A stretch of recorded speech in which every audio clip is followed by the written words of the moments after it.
Sahabat Fresh Juice dimanapun Anda berada, kita berjumpa kembali dalam Fresh Juice hari ini, Senin 4 Januari 2021. Sesaat lagi kita akan mendengarkan bacaan dan renungan yang akan dibawakan oleh Pastor Revi Tanot dari Manado. Selamat mendengarkan.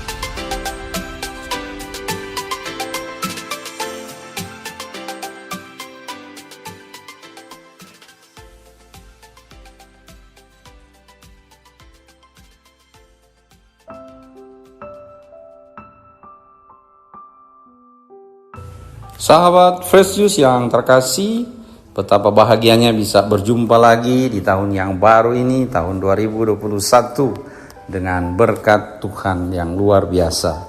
Kita sudah memasuki hari keempat di tahun yang baru ini. Sebelumnya saya menyampaikan selamat tahun baru untuk kita semua. Mari kita berkati hari ini dengan mendengarkan dan merenungkan firman Tuhan yang diambil dari Injil Matius pasal 4 ayat 12 sampai 17, dilanjutkan dengan ayat 23 sampai 25. Pada waktu Yesus mendengar bahwa Yohanes telah ditangkap, menyingkirlah ia ke Galilea. Ia meninggalkan Nazaret dan diam di Kapernaum di tepi danau di daerah Zebulon dan Naftali, supaya genaplah firman yang disampaikan oleh Nabi Yesaya. Tanah Zebulon dan tanah Naftali, jalan ke laut, daerah seberang sungai Yordan, Galilea, wilayah bangsa-bangsa lain. Bangsa yang diam dalam kegelapan telah melihat terang yang besar, dan bagi mereka yang diam di negeri yang dinaungi maut telah terbit terang. Sejak waktu itulah Yesus memberitakan, bertobatlah, sebab kerajaan surga sudah dekat. Yesus pun berkeliling di seluruh Galilea. Ia mengajar dalam rumah-rumah ibadat dan memberitakan Injil kerajaan Allah, serta melenyapkan segala penyakit dan kelemahan di antara bangsa itu. Maka tersiarlah berita tentang dia di seluruh Syria, dan dibawalah kepadanya semua orang yang buruk keadaannya, yang menderita pelbagai penyakit dan sengsara, yang kerasukan, yang sakit ayan, dan yang lumpuh. Lalu Yesus menyembuhkan mereka. Maka orang banyak berbondong-bondong mengikuti dia. Mereka datang dari Galilea dan dari Dekapolis, dari Yerusalem dan dari Yudea dan dari seberang Yordan. Demikianlah Injil Tuhan. Terpujilah Kristus.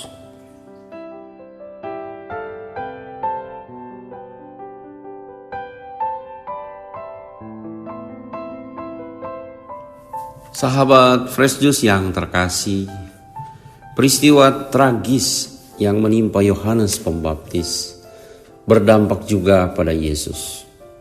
Sebagaimana Herodes telah menangkap Yohanes Pembaptis, maka hal yang sama bisa juga dibuat oleh Herodes terhadap Yesus. Herodes tidak mau ditegur oleh Yohanes Pembaptis. Demikian juga Herodes tidak mau bahwa ada orang lain yang lebih populer atau lebih terkenal dari dia. Nah, karena itu pelbagai macam hal yang dibuat oleh Herodes untuk membungkam Yohanes Pembaptis, tetapi juga kemungkinan untuk menangkap Yesus dan memenjarakannya. Karena itulah Yesus kemudian menyingkir dari Nazaret pergi ke daerah Galilea. Tentu ini bukan satu hal yang menyenangkan karena harus menyingkir dan tinggal di tempat yang baru, tempat yang asing. Tapi ternyata di balik peristiwa yang tidak menyenangkan ini, ternyata nubuat Allah lewat Nabi Yesaya justru terpenuhi. Dengan demikian kita melihat bahwa dalam banyak hal, peristiwa-peristiwa yang tidak menyenangkan, bahkan yang kita katakan sebagai hal yang sial, kegagalan, bencana, malapetaka, justru ternyata di balik itu ada berkat Tuhan yang terselubung, yang mesti kita lihat, yang mesti kita dalami, dan kemudian mesti kita imani. Bahwa di balik semua peristiwa yang terjadi dalam hidup kita, baik dalam suka maupun dalam duka, ada Allah yang sementara dan terus bekerja demi untuk kebaikan kita. Maka apa yang terjadi dengan Yohanes Pembaptis dan apa yang terjadi dengan Yesus, bahkan ketika Yesus harus mati di atas kayu salib, ternyata di balik semuanya itu ada rencana Tuhan untuk menyelamatkan semua umat manusia, untuk membuka mata kita terhadap kebenaran, dan betapa Allah oleh kuasanya yang penuh kasih menebus kita atas pelbagai macam cara. Demikianlah daerah Galilea yang dikenal di kalangan Israel sebagai tempat kegelapan, karena di sana ada begitu banyak ilmu hitam, ada banyak roh-roh jahat di sana. Justru ketika Yesus mengungsi dari Nazaret ke Galilea, ia membawa terang di sana. Ada begitu banyak roh jahat yang diusir, yang dikeluarkan, dan kemudian orang-orang melihat bahwa terang Allah bersinar di tengah mereka lewat kehadiran Yesus. Dan di Galilea lah Yesus kemudian membentuk gerejanya, memanggil 12 murid yang menjadi awal dari pewartaan Injil ke seluruh dunia. Peristiwa yang semula tidak menyenangkan akhirnya menjadi berkat. Dan itu yang kita sebut sebagai blessing in disguise, atau berkat yang terselubung. Kita sudah mengalami berkat terselubung ini selama tahun 2020 ketika kita menjalani dan mengalami tahun pandemi COVID-19. Justru bencana ini semakin menunjukkan kepada kita indahnya nilai-nilai kemanusiaan. Kita saling peduli, melihat lagi pentingnya kesehatan, betapa martabat dan harga diri kita yang begitu luar biasa, indah diberikan oleh Tuhan yang perlu kita jaga. Dan kita juga mulai melihat bahwa kita tidak bisa hidup hanya untuk diri sendiri, tetapi juga peduli dengan orang lain. Dan di atas semuanya itu kita berhasil keluar sebagai pemenang oleh Allah, karena kita dapat menjalani dan menghadapi pandemi ini tetap di dalam iman kita kepada Tuhan. Maka pada tahun yang baru ini, mari kita terus mengimani bahwa di balik semua peristiwa hidup kita, pun pada hal-hal yang kita sebut sial, malang, gagal, bencana, malapetaka, selalu ada berkat yang terselubung. Saya ingat ada satu ilustrasi yang bagus, kisah mengenai 3 pohon di Israel yang masing-masing punya mimpinya sendiri. Pohon yang pertama, dia bercita-cita untuk menjadi kotak perhiasan di mana orang-orang kaya, raja-raja menaruh perhiasannya di dalam kotak itu. Pohon yang kedua bercita-cita untuk menjadi sebuah kapal yang besar, di mana kapal ini akan dipakai oleh raja-raja dan dia akan bangga bahwa ia menjadi kapal kerajaan. Pohon yang ketiga, dia punya cita-cita untuk menjadi pohon yang tertinggi di dunia. Apa yang terjadi dengan 3 pohon ini? Pohon yang pertama yang ingin menjadi kotak perhiasan terindah dan termahal di dunia. Jangankan menjadi kotak perhiasan yang kecil, ia justru menjadi kotak tempat makanan binatang. Yang kedua, dia ingin menjadi kapal yang besar untuk raja-raja. Ia justru menjadi kapal kecil, kapal para nelayan. Dan pohon yang ketiga lebih tragis lagi. Sesudah ia menyampaikan cita-citanya untuk menjadi pohon yang paling tinggi di dunia, tak lama kemudian ia justru ditebang dan dibiarkan tergeletak di atas tanah. Apakah cita-cita mereka tidak terkabul? Apa yang terjadi dengan pohon yang pertama? Yang mulanya kecewa karena tidak menjadi kotak perhiasan tetapi menjadi kotak tempat makanan binatang. Satu ketika ada sepasang suami istri yang tidak punya tempat untuk meletakkan bayinya di tempat yang layak. Akhirnya meletakkan sang bayi di atas tempat makanan binatang yang kita kenal dengan palungan.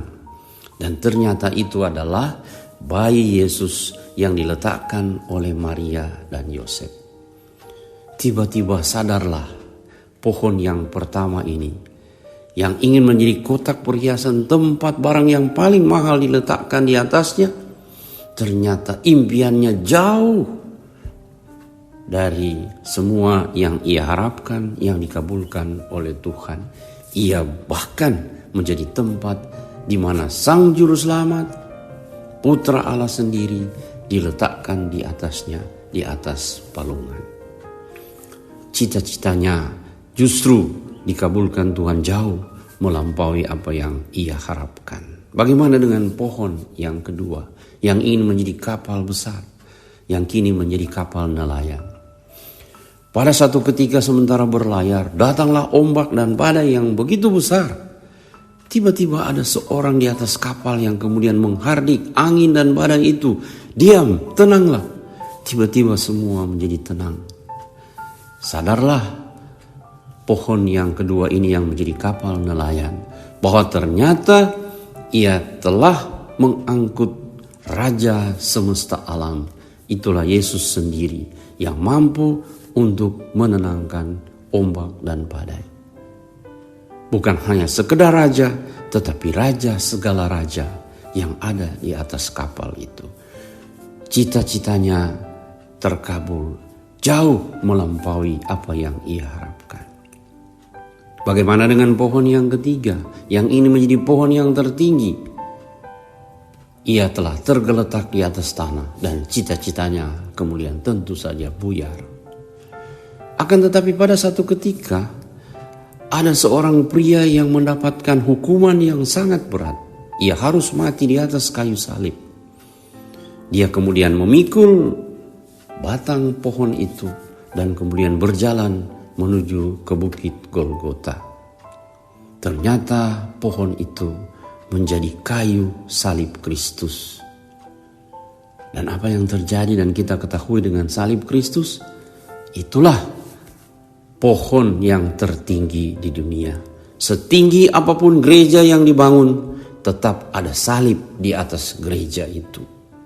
Bahkan ketika orang terbang dengan pesawat terbang, membawa rosario di tangannya, itu berarti salib pun dibawa terbang ke angkasa. Maka tidak ada satupun pohon yang lebih tinggi dari pohon itu, yaitu kayu salib. Maka cita-citanya tercapai jauh melampaui apa yang ia impikan. Dan inilah yang kita yakini dan kita percaya. Di dalam tangan Tuhan, maka seluruh hidup kita diberkati. Apa yang menjadi cita-cita kita, harapan kita sepanjang tahun yang baru ini, kita percaya di dalam Tuhan pasti dikabulkan. Dan kita yakin pasti akan melebihi apa yang kita harapkan. Karena Tuhan pasti tahu apa yang terbaik bagi kita. Maka baik suka maupun duka, baik keberhasilan maupun kegagalan, kita imani dan kita syukuri sebagai bagian dari berkat Tuhan, entah itu nyata ataupun terselubung. Tuhan memberkati seluruh hidup kita sepanjang tahun yang baru ini. Bapa, Putra, dan Roh Kudus. Amin. Sahabat Fresh Juice, kita baru saja mendengarkan Fresh Juice Senin 4 Januari 2021. Segenap tim Fresh Juice mengucapkan terima kasih kepada Pastor Revi Tanot untuk renungannya pada hari ini. Sampai berjumpa kembali dalam Fresh Juice edisi selanjutnya. Tetap semangat, jaga kesehatan, dan salam Fresh Juice.